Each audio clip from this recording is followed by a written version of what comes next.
Welcome back. This is video 3 for Mooncube Media. I want to start with some recent finds. I go out retro game hunting, or just any kind of video game hunting really. But I do look for retro toys. I want 80s stuff, and I got a few good scores. This one, so I'll start with games. So there was a sale on at one of the pawn shops around here, and I got like 3 games for like $5, and then I went and traded them in at Sex, and I got like $60 or something in as a voucher. I knew I wanted this, so I got the voucher and then just ordered this online. So I'm looking forward to playing that one day when I get a chance. eBay find. So I've got a small GameCube collection starting. I'd never thought I'd collect for GameCube, looking at the prices originally about 6 years ago. And that's kind of why I went down the Wii U route, because I was like, wow, I can get a lot of games for cheaper. But slowly, I couldn't resist.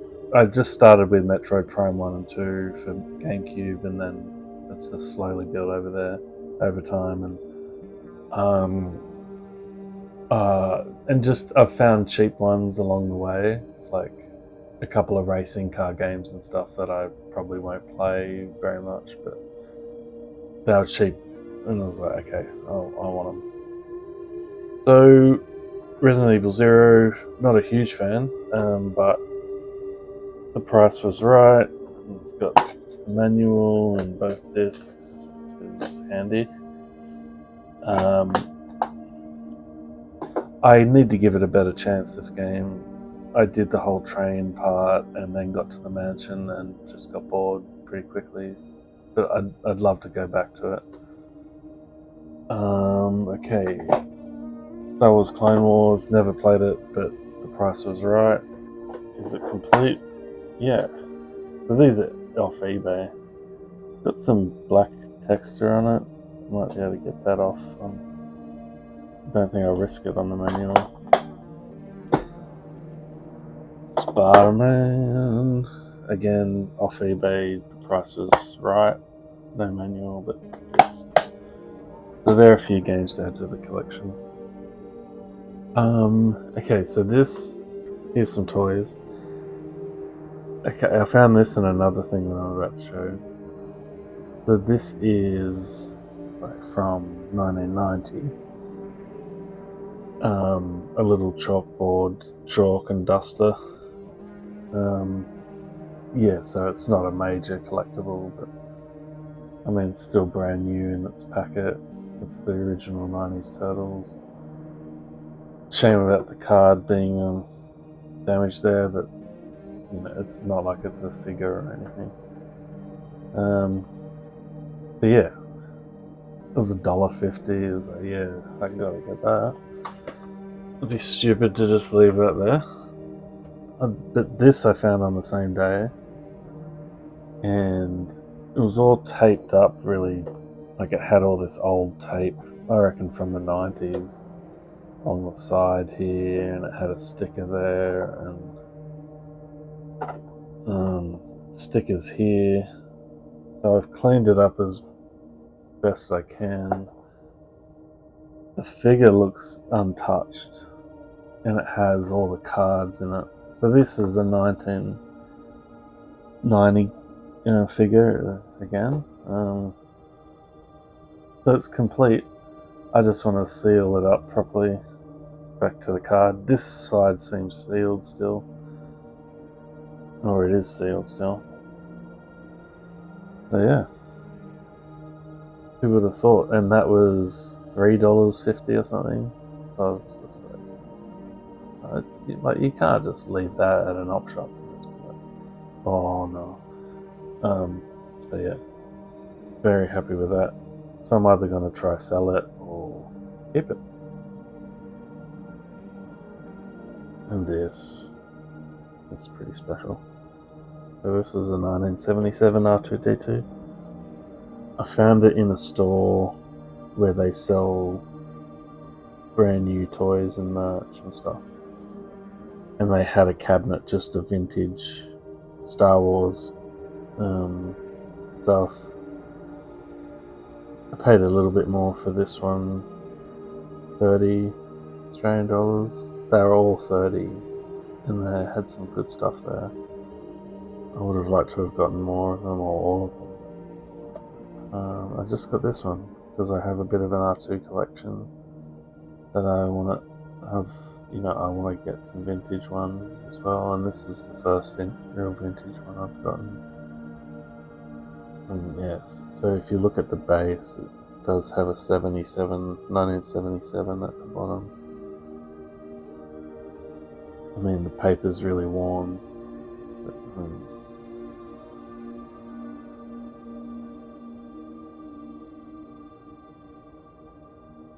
cool. Okay. So back to, I want to talk about some video games that I played in the past 6 years. That really kind of I loved. Starting with, I don't know how to pronounce it, AER, AER, Memories of Old. This is the PC version. I played it on an Xbox. I bought this just because it was sealed and just to collect it.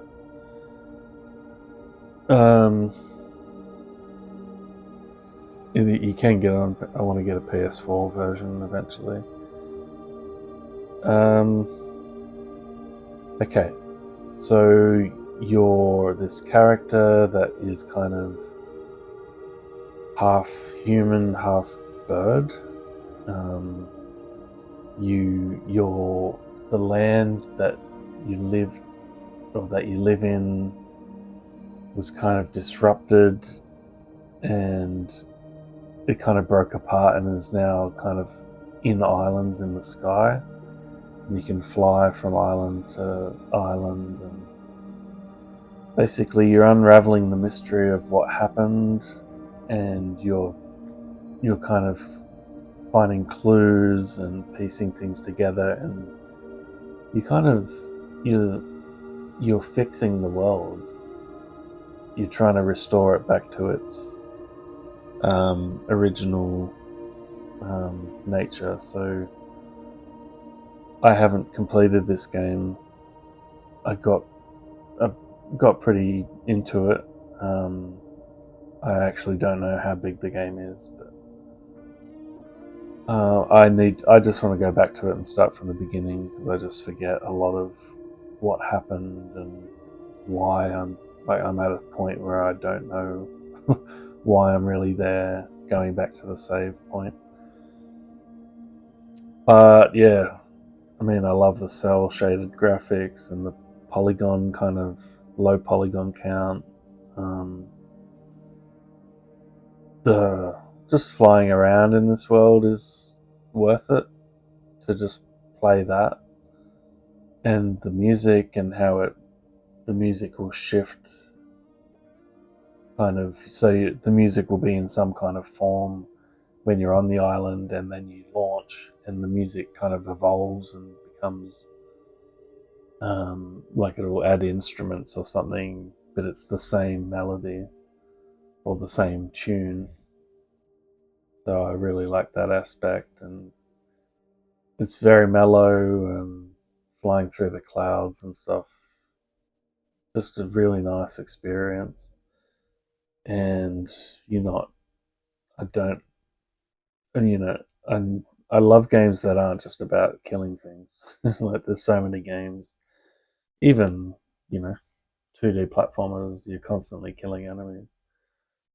Whereas, yeah, this, you're just exploring and solving a puzzle and solving like little puzzles amongst a bigger puzzle.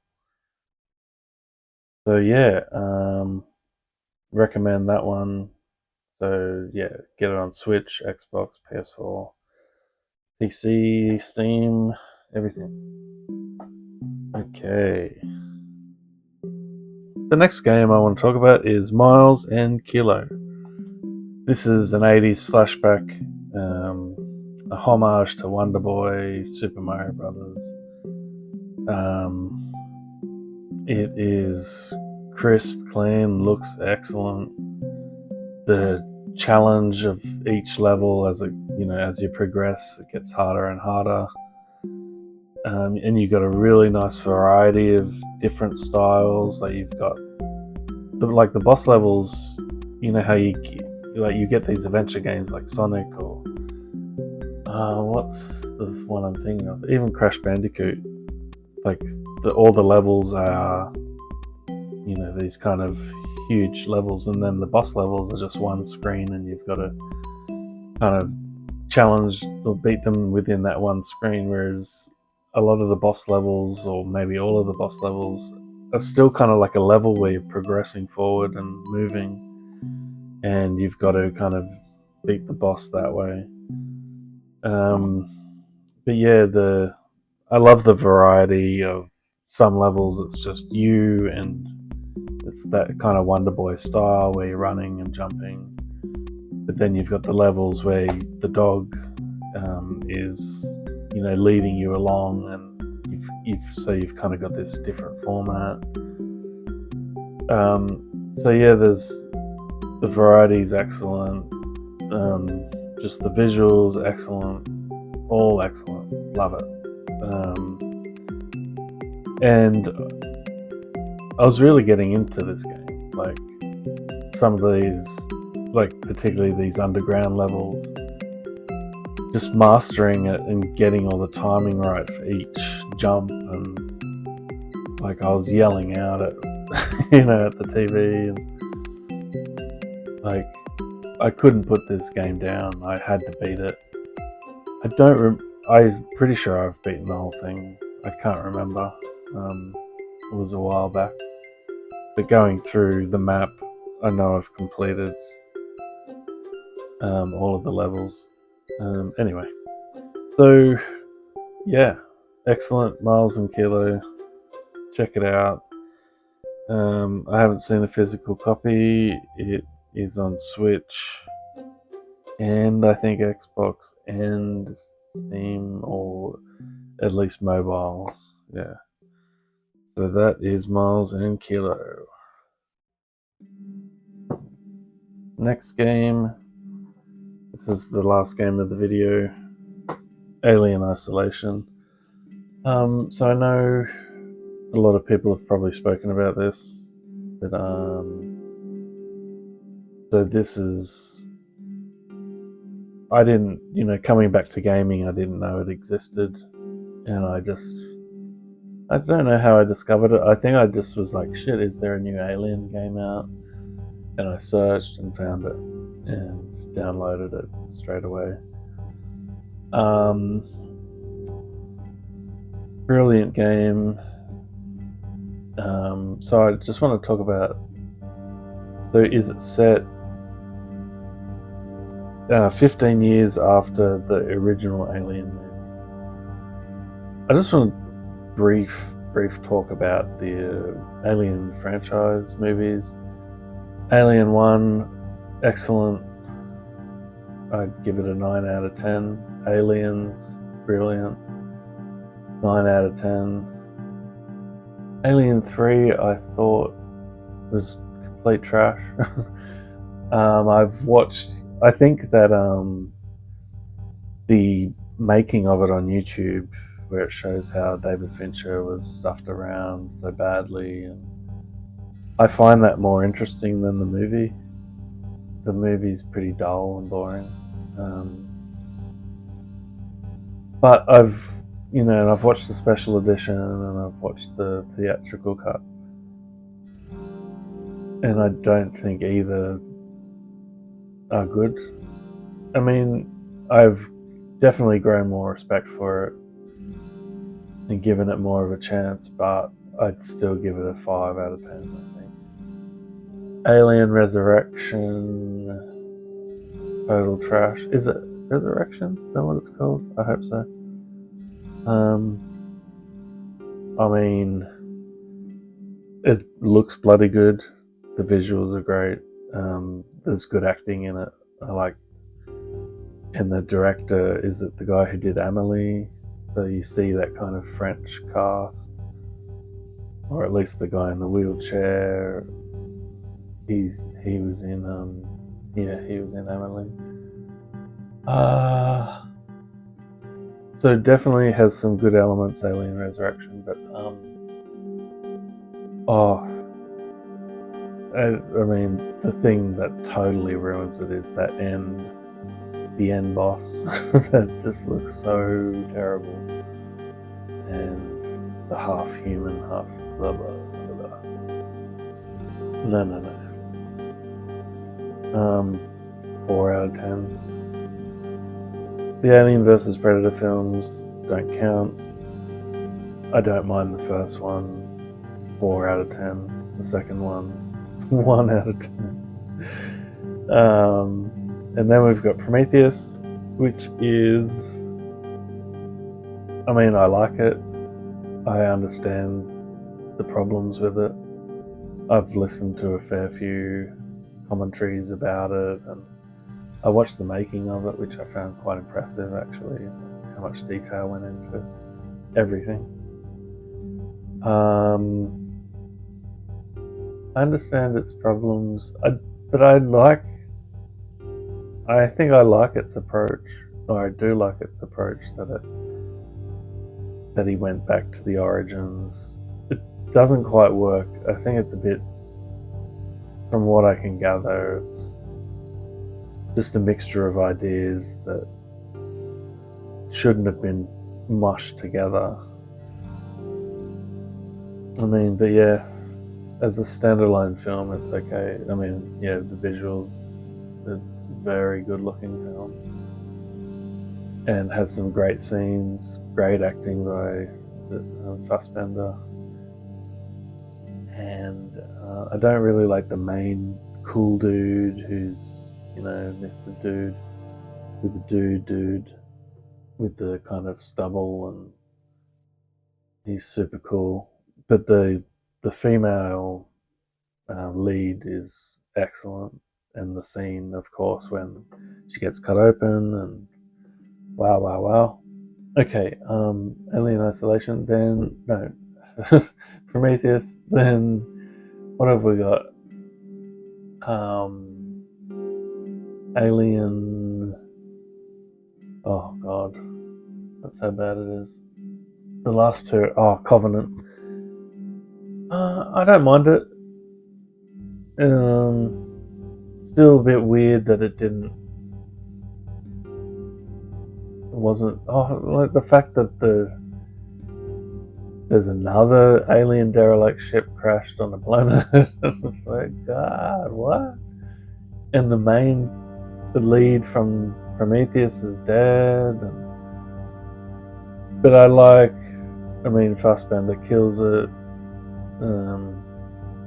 And you've kind of got the way the xenomorphs created, blah blah blah.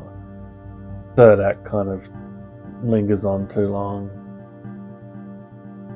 So I'd give Prometheus a 6 and give Covenant a 5.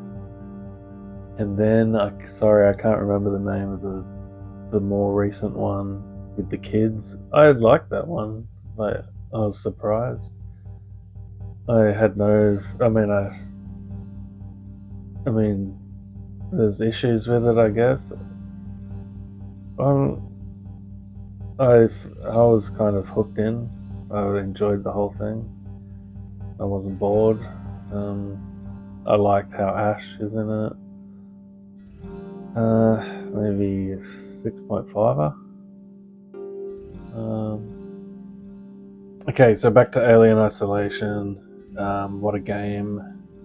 So you're exploring this ship, and it's got all sorts of issues. You're looking for the black box of her mum. So you're playing as Ellen Ripley's daughter, and you're looking for the black box that was on the Nostromo from the original movie. And you're just discovering, you eventually find there's a xenomorph on there, and creepy atmospheres, creepy sound design, those metal clangs in the distance, and the darkness and the crawling through the tunnels. Oh man, I give it. I reckon it's a 9 out of 10 game. Does it need a remaster? I don't think so, except with the visuals of the humans, a bit outdated. But I mean, if it got a remaster, beautiful. And there's a sequel coming out, which is good news. Excellent news, great news, exciting news. Yeah. One thing I've found about the game, the mechanic of making the guns and stuff, I found a bit clunky. I didn't really enjoy that kind of menu system. I wish it was simplified. Like, I wish you just kind of found weapons, and even if the flamethrower just needs a tank or whatever of gas, shove it in and you're good to go. I mean, it's been a while since I've played that part of it, but I just remember finding it frustrating, needing to find all the parts to create weapons. But I guess that adds to the challenge of it. And the parts where the xenomorph appears are crazy good. I can't believe how scary it is, and I kept telling myself just ones and zeros, and it's just a computer graphic, don't worry. But far out, they did it so well. Like the sounds and the slowness of it moving, and because the lighting is so good, you've got this constant contrast of darkness and streams of light, and oh mate, is it a 10 out of 10? Maybe 9.5. You've just been upgraded. M.A.S.K solution, baby. Okay, what else can I say about it? Whew, I can't say anything else about it. Thank you very much for joining me on this journey. I hope you had fun. Okay, peace out. Be good. Be radical. Be amazing. Bye bye.